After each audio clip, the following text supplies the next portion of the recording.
kita bisa mendapatkan satu tuntunan dari nurani itu tadi. Kalau bahasa Rasul itu namanya wahyu, kalau orang-orang mungkin berkelebihan namanya hidayah. Jadi ketika kalian menghadapi satu situasi buntu, tarik nafas dalam-dalamnya, mohon petunjuk kepada Allah. Kalian akan dituntut. Gak mungkin Allah itu maha rahman rahim. Cuman tanggalkan akumu agar dirimu lebih leluasa berkomunikasi dengan dirimu. Nah, kalau sholat itu ilmu komunikasi, berarti sholawat adalah satu perbuatan, yaitu ilmu yang diamalkan. Nah, challenge yang akan didapatkan sholawat itu apa? Syafaat. Syafaatul usbah, pertolongan yang besar. Sekarang pertanyaan menjadi hukum sebab akibat. Mungkinkah kalian di muka bumi ini gak pernah nolong, hanya membaca, nanti mendapatkan hak pertolongan? Ini ayo kita evaluasi. Jadi ayo kita donoroso, kita kembangkan. Semoga keberadaan kita itu bisa bermanfaat untuk orang lain. Hadir ketika kita datang, ada orang kesulitan, walaupun tidak dalam konteks bentuk materi, kita berikan solusi, kita kenalkan ini, kita kenalkan ini. Ini bagian yang menjadi ilmu luhur, ilmu tertinggi. Nah, ilmu terendahnya apa tadi? Makrifat. Kalian tidak akan bisa mengimplementasikan satu nilai kemuliaan ketika kalian tidak bisa mengenali siapa pencipta kalian. Ya, jadi yang perlu kita dasari lagi, mari bersama-sama pondasi dasar kita kuati. Bagaimana kita semakin banyak mengheningkan diri, mengurai satu Al-Quran yang tidak Al-Quranul Karim, tapi yang Al-Quranul Qadim. Al itu aku, kur bacalah an diriku. Ayo ngaji nang awake dhewe-dhewe dhisik. Kita berkaca pada diri kita. Sudah pantaskah Allah berikan kemuliaan, baik itu kemuliaan berbentuk materi, kemuliaan berbentuk spiritual. Jadi banyak yang teman-teman ini agak bergeser ketika spiritual menjadi satu pelarian. Misalkan nih, karena adanya refocusing, adanya begini, terus pembatasan karyawan, akhirnya di PHK. Pelariannya agama.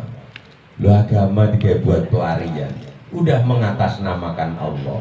Ini yang ayo kita evaluasi, karena janji Allah jelas, bal tu'sirunal hayatad dunya wal akhiratu khairul laka minal ula.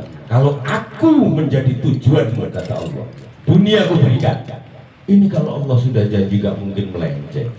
Kalau sekarang sekali kalian semua lagi dalam situasi kesulitan, situasi kesulitan, coba kita evaluasi, karena di situ ada namanya ujian, ada namanya teguran, ada namanya adab. Coba kalian mulai hasibu anfusakum qabla an tuhasabu. Kita hisab-hisab dulu yang terjadi, biar Allah tidak selalu menjadi objek salah-salahan. Aku lagi diuji Allah. Ada yang goda bojone wong, aku lagi digoda iblis. Padahal iblis ini sering protes, Gus, saya ini lo gak pernah ngajari, saya nggak pernah gini, wong dhek sing godho-godho dhewe, kok aku sing disalah-salahno. Coba kalian ini wes, yang ada yang saya tahu di dunia iblis itu tidak ada iblis membunuh anaknya, iblis membunuh bapaknya. Ini yang saya tahu tidak ada. Dan iblis itu bukan kayak yang di TV-TV kata jelek-jelek itu, enggak. Iblis ini juga ganteng dan taat sekali sama Allah.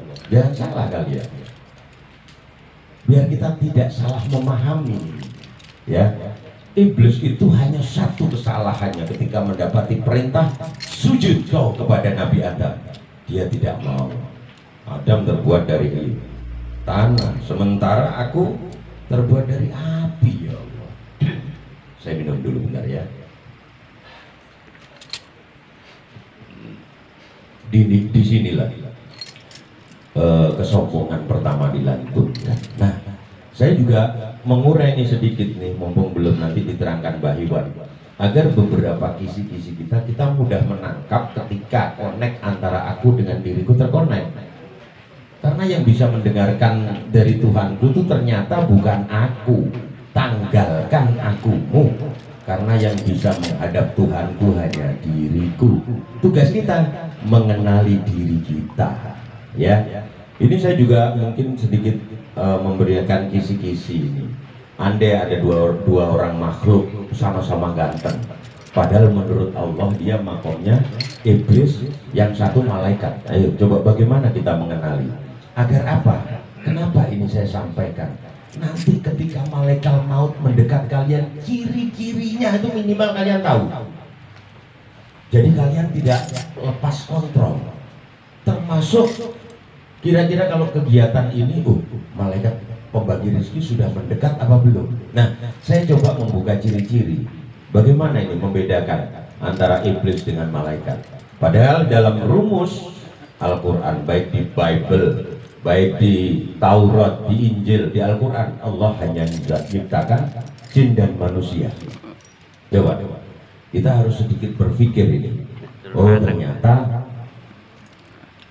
Allah hanya ciptakan jin dan manusia. Kalau antara malaikat sama iblis, bagaimana cara kita membedakan? Kadang-kadang ada yang jin itu berbaju putih, kadang-kadang iblisnya berbaju batik, ada juga bisa berbalik-balik. Kadang-kadang malaikatnya yang berbaju batik, iblisnya berbaju putih, ada. Nah, bagaimana kita mengenali ciri-ciri itu? Nah, tentunya sebelum kita mengenali, kenapa? Nanti kalian didatangi malaikat maut itu minimal sirnya, ciri-cirinya kita mendapatkan. Biar apa? Tidak kebingungan.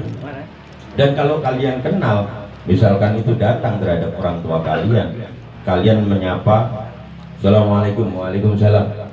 Kita balas, aku ditugasi mengambil orang tua. Oh jangan, nanti dulu. Belum selesai salat berbalik, balik. Saya pastikan balik karena kenal. Nah, kalau kalian kenal, buat hubungan menjadi dekat. Bagaimana kita bangun hubungan menjadi dekat dengan para malaikat itu? Itu caranya harus kita bangun. Harus kita apa yang kita bisa sumbangsih untuk para malaikat. Keren loh ini bahasa ini. Sumbangsih pada malaikat loh. Iya kan? Karena apa?